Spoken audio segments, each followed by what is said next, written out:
Okay, so those are the note cards. There's the audience. And Yeah. cameraman, hello. Yeah. Okay. The most common fatality in America is heart disease. It's a disease that kills roughly about 700,000 Americans every single year. So it's important to maintain and keep track of, it's important to know like the ins and outs of a disease like this, a disease that is very fatal and very dangerous. So today I'm going to look at the general history of heart disease, current prognosis and treatments that you can get right now, and the future prospects and treatments that we may have in the future.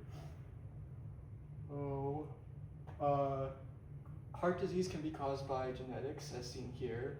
It can also be caused by smoking, according to that. It can also be caused by just general poor diet and exercise. Symptoms of heart disease can call it arterial narrowing, which is basically where the arteries have a hard time, the arteries have a harder time with like blood flow and whatnot. So that's a pretty serious thing. You can kind of see a diagram here where there's like a bunch of fat built up here.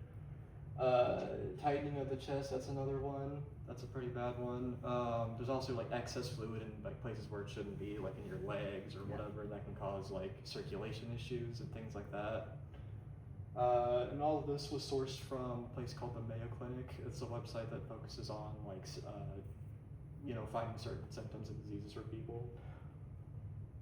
So the origin of heart disease, like when it was discovered, isn't exactly known, but we know it at least was discovered as far back as the 15th century because Da Vinci actually researched a lot of symptoms of heart disease. That was like a big thing that he was passionate about.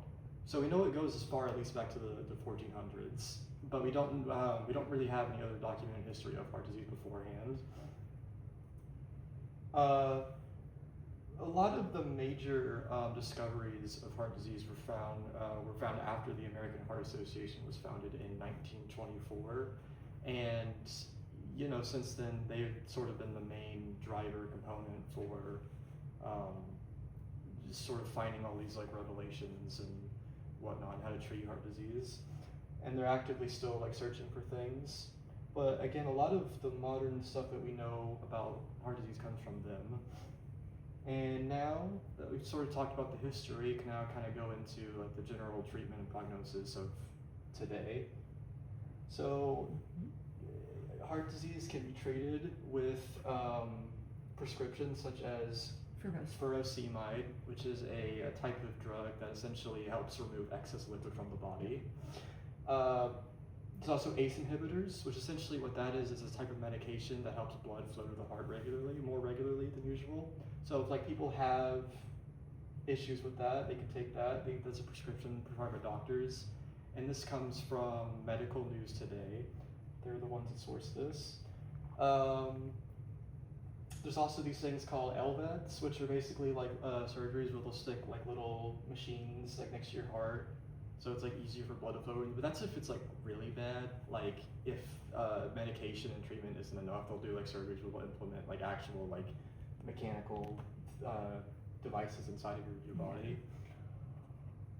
Of course, also another way to treat it or something that helps is just having a proper diet, like drinking excess amount of water and not excess, but drinking the right amount of water and having a proper diet, eating healthy, just general stuff that kind of apply to most diseases, I think.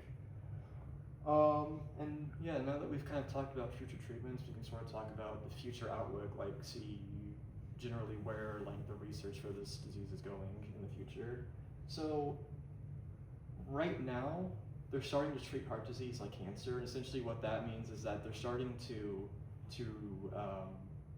essentially like check for symptoms early in patients that may not necessarily have heart disease yet, but if maybe they're experiencing symptoms or like that's a concern for them, like maybe it's a genetic thing that's been passed down, they might not have it yet, so they start checking for that early now, so they can prevent it as soon as they can. And all that info comes from Stanford University. They had an article about that. And while it's kind of in the early stages, currently they're starting to implement AI tools to help find symptoms early. They also have been using CT scans as well to like scan the heart for early symptoms. And it's not it's not like a fully it's not like a widely used method yet, but Stanford predicts by 2050 that it will become like a natural, like worldwide like used method. And those are the sources there. Yeah, in conclusion, you know, now we've looked at the history of heart disease, current prognosis, and the future outlook. Obviously, I think this shows that our health is important, and that certain things like proper diet and exercise goes a long way. Even like medications, things like that. And yeah, I mean, like if you're scared of maybe potentially having something like this, check it out. Yeah. And show the audience again. Okay. Yeah, and then there's audience Yay! again. Clap! Everybody clap for Sam! Yay!